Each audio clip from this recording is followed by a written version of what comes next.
అత్యంత అధునాతనమైన మరియు వేగవంతమైన రోబోటిక్ లేజర్ విజన్ కరెక్షన్ కేవలం 6 సెకండ్లలోనే. సంప్రదించండి Ramesh LASIK and laser centre. నమస్తే, వెల్కమ్ టు విహారీ న్యూస్.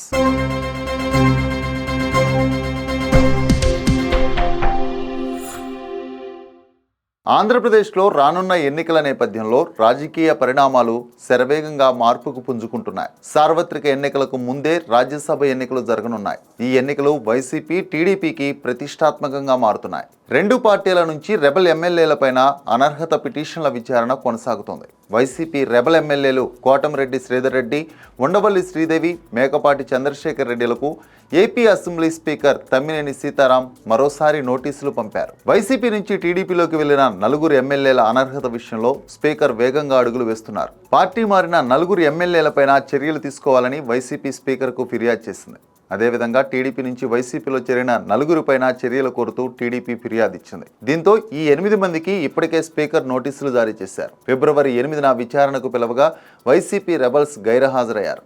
ఈ నేపథ్యంలోనే మళ్లీ నోటీసులు జారీ చేశారు. ఈ నెల 12న విచారణకు రావాలని నోటీసులో పేర్కొన్నారు. వైసీపీ రెబల్ ఎమ్మెల్యేలు కోటమిరెడ్డి శ్రీధర్ రెడ్డి, ఉండవల్లి శ్రీదేవి, మేకపాటి చంద్రశేఖర్ రెడ్డిలకు AP assembly speaker Tammineni Sitaram ఈ నోటీసులు పంపారు.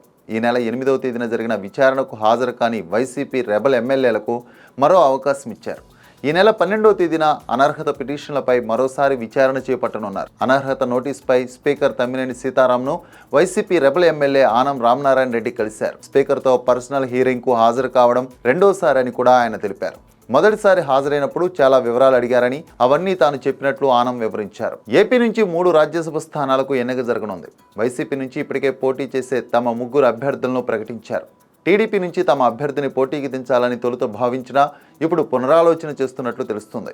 ప్రస్తుత టీడీపీ సభ్యుడు కనకమెడల రవీంద్ర కుమార్ పదవీ విరమణ చేయనున్నారు. దీని ద్వారా రాజ్యసభలో టీడీపీ తొలిసారి ప్రాతినిధ్యం కోల్పోనుంది. ఈ సమయంలో టీడీపీ పోటీ చేయించే అంశంపై తర్జన భర్జన పడుతోంది. ఈ సమయంలో నెంబర్ గేమ్ ప్రారంభం కానుంది. దీంతో పార్టీ మారిన ఎమ్మెల్యేలపైన చర్యల దిశగా వేగంగా అడుగులు పడుతున్నాయి. ఈ నెల 12న ఎమ్మెల్యే విచారణ తర్వాత స్పీకర్ కీలక నిర్ణయం తీసుకునే అవకాశం ఉంది.